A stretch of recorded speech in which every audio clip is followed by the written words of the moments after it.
আসসালামু আলাইকুম। আজকের আলোচনা মানব ইতিহাসের এমন এক শিক্ষণীয় অধ্যায় যার পরিণতি নিয়ে আজও পৃথিবী নীরব সাক্ষী। আমরা জানব আল্লাহর নবী লূত আলাইহিসসালামের জীবন, তার সীমালঙ্ঘনকারী কওম এবং তাদের ওপর নেমে আসা ইতিহাসের ভয়ঙ্করতম আযাবের কথা। লূত আলাইহিসসালাম ছিলেন আল্লাহর আরেক নবী ইব্রাহিম আলাইহিসসালামের ভাতিজা। তার চাচার সাথে তিনি কেনান অঞ্চলে হিজরত করেন। আল্লাহ তাকে নবুয়ত দান করে জর্ডান ও বাইতুল মুকাদ্দাসের মধ্যবর্তী এক সমৃদ্ধ অঞ্চলে প্রেরণ করেন, যার নাম সাদুম। সাদুমের ভূমি ছিল উর্বর, শস্যশ্যামল, ছিল প্রাচুর্য ও অর্থনৈতিক সমৃদ্ধি। কিন্তু এই প্রাচুর্যই তাদের অহংকারী করে তুলল। তারা ভুলে গেল আল্লাহর কৃতজ্ঞতা। সাদুমবাসীদের মধ্যে তিনটি প্রধান পাপ ছিল। ১. পুংমৈথুন বা সমকামিতা, ইয়া অপরাধ তারা মানবজাতির ইতিহাসে প্রথম চালু করে, যা ছিল সম্পূর্ণ প্রকৃতি বিরুদ্ধ ও নির্লজ্জ কাজ। ২. রাহাজানি ও লুণ্ঠন, তারা পথে ঘাটে পথিক ও ব্যবসায়ীদের ভয় দেখিয়ে লুণ্ঠন করত। ৩. প্রকাশ্যে অশ্লীলতা, লজ্জা শরমের লেশমাত্র ছিল না, তারা জনসম্মুখে মজলিসে গর্হিত কাজ করত। নবী লূত আলাইহিসসালাম তাদের ডেকে বললেন, আমি তোমাদের জন্য বিশ্বস্ত রাসূল, অতএব তোমরা আল্লাহকে ভয় করো এবং আমার আনুগত্য করো। তিনি কঠোরভাবে এই অশ্লীলতা ত্যাগ করতে বললেন। দীর্ঘ সময় ধরে লূত আলাইহিসসালাম তাদের সতর্ক করলেন, কিন্তু কওমের নেতারা অহংকারী জবাব দিল, লূত, যদি তুমি এসব কথাবার্তা থেকে বিরত না হও তাহলে তুমি অবশ্যই বহিষ্কৃত হবে।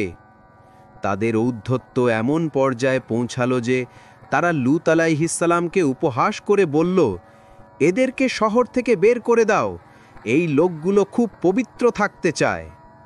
তারা আল্লাহর আযাবকে ভয় না করে উল্টো চ্যালেঞ্জ করল, আমাদের উপর আল্লাহর গজব নিয়ে এসো যদি তুমি সত্যবাদী হও। হতাশ ও বিফল মনোরথ হয়ে লূত আলাইহিসসালাম আল্লাহর কাছে সাহায্য চাইলেন। এরপর আল্লাহর পক্ষ থেকে চূড়ান্ত সিদ্ধান্ত এলো। কয়েকজন ফেরেশতা অত্যন্ত সুদর্শন যুবকের বেশে প্রথমে ইব্রাহিম আলাইহিসসালামের কাছে গেলেন। তারা তাকে ইসহাক আলাইহিসসালামের সুসংবাদ দিলেন এবং জানালেন তারা সাদুম নগরী ধ্বংস করতে এসেছেন।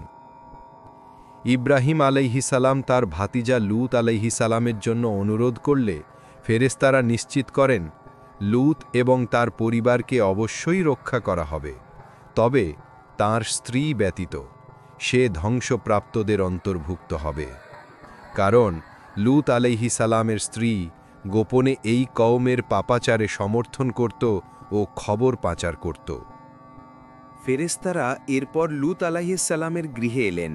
লূত আলাইহিসসালাম তাদেরকে আশ্রয় দিলেন, কিন্তু কওমের ভয়ে শিউরে উঠলেন। কওমের লোকেরা সেই সুদর্শন মেহমানদের খবর পেয়ে উন্মত্ত হয়ে লূত আলাইহিসসালামের ঘরে চড়াও হল। লূত আলাইহিসসালাম কাতর কণ্ঠে বললেন, তোমরা আল্লাহকে ভয় করো, তোমাদের প্রয়োজনে তোমাদের জন্য আমার কন্যারা আছে, অর্থাৎ হালাল পথ। অতিথিদের সামনে আমাকে লজ্জিত করো না। কিন্তু তারা বলল, তুমি জানো তোমার কন্যাদের আমাদের কোনো প্রয়োজন নেই। তারা যখন দরজা ভেঙে ঘরে ঢুকতে উদ্যত হল, তখন ফেরেশতারা নিজেদের আসল পরিচয় প্রকাশ করলেন এবং লূত আলাইহিসসালামকে বললেন, চিন্তা করবেন না, আমরা আপনার রবের পক্ষ থেকে প্রেরিত, এরা আপনাকে স্পর্শ করতে পারবে না। ফেরেশতারা তখন লূত আলাইহিসসালামকে শেষ নির্দেশ দিলেন। রাত আর প্রায় বাকি নেই, আযাবের সময় আসন্ন। লূত যেন দ্রুত তার ঈমানদার অনুসারীদের নিয়ে শহর ত্যাগ করেন।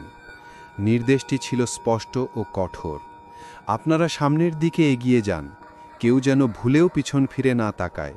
যিনি পিছনে তাকাবেন তিনিও ধ্বংসপ্রাপ্ত হবেন। ভোর হওয়ার সঙ্গে সঙ্গে সেই ভয়ঙ্কর মুহূর্ত এলো। সদুম নগরীর ওপর নেমে এলো আল্লাহর আযাব। প্রথমেই সৃষ্টি হলো এক প্রচণ্ড শব্দ, যা কানে তালা লাগিয়ে দেয়। সঙ্গে সঙ্গে শুরু হলো এক শক্তিশালী ভূমিকম্প। এবং এরপর ঘটল অবিশ্বাস্য ঘটনাটি। আল্লাহর হুকুমে ফেরেশতা জিবরাইল আলাইহিসসালাম তার একটি ডানা দ্বারা সেই বিশাল জনপদটিকে ভূপৃষ্ঠ থেকে সম্পূর্ণ ওপরে তুলে নিলেন, আর তারপর উল্টে দিলেন। ঘুমন্ত পাপাচারী মানুষগুলোর ঘরবাড়ি তাদের মাথার উপরে এসে পড়ল। জনপদের উঁচু অংশ নিচে চলে গেল, আর নিচের অংশ ওপরে উঠে এলো। কিন্তু ধ্বংস এখানেই শেষ নয়। উল্টে দেওয়া জনপদের ওপর শুরু হলো সিজ্জিলের পাথর বর্ষণ। এগুলি ছিল পোড়া মাটির ছোট ছোট পাথর, যার প্রতিটি ছিল নির্দিষ্ট একজন পাপীর জন্যে বরাদ্দ। আর ঠিক তখনই লূত আলাইহিসসালামের স্ত্রী, সে যেহেতু কওমের প্রতি সহানুভূতিশীল ছিল এবং গোপনে তাদের পাপকে সমর্থন করত, তাই সে পিছনে ফিরে তাকালো। আযাবের ভয়াবহতা দেখে সে চিৎকার করে ওঠে, আর পিছন ফিরে তাকানোর কারণেই সে আল্লাহর শাস্তির অন্তর্ভুক্ত হল। সেই পাথরের বৃষ্টিতে সে তৎক্ষণাৎ ধ্বংস হয়ে যায়। নবী লূত আলাইহিসসালাম সপরিবারে রক্ষা পেলেন, কিন্তু স্ত্রীর বিশ্বাসঘাতকতার জন্য তাকে চোখের সামনে তার স্ত্রীকে হারাতে হলো। যে স্থানে সাদুম নগরী ধ্বংস হয়েছিল, সেই স্থানটি আজ মৃত সাগর বা ডেড সি নামে পরিচিত। এটি আল্লাহর আযাবের একটি নীরব লবণাক্ত নিদর্শন। আজকের জন্য শিক্ষা: ১. আখিরাতের ভয়। এই দুনিয়ার প্রাচুর্য যেন আমাদের পাপের পথে না নিয়ে যায়। ২. নির্লজ্জতা ও অশ্লীলতা। সমাজ থেকে যখন লজ্জা উঠে যায়, তখন আল্লাহর আযাব নিকটবর্তী হয়। ৩. সমকামিতা। এটি এমন এক জঘন্যতম পাপ যার পরিণতি ভয়াবহ। আসুন আমরা যেন সর্বদা আল্লাহর নির্দেশ মেনে চলি এবং এই কওমের ধ্বংস থেকে গভীর শিক্ষা গ্রহণ করি। যদি আপনি এই গল্প থেকে শিক্ষা পেয়ে থাকেন, তাহলে লাইক, শেয়ার এবং সাবস্ক্রাইব করুন আমাদের চ্যানেল ইসলামিক টেলস বাংলা। প্রতিদিন শুনুন কোরআনের আলোতে নতুন একটি সত্য কাহিনী।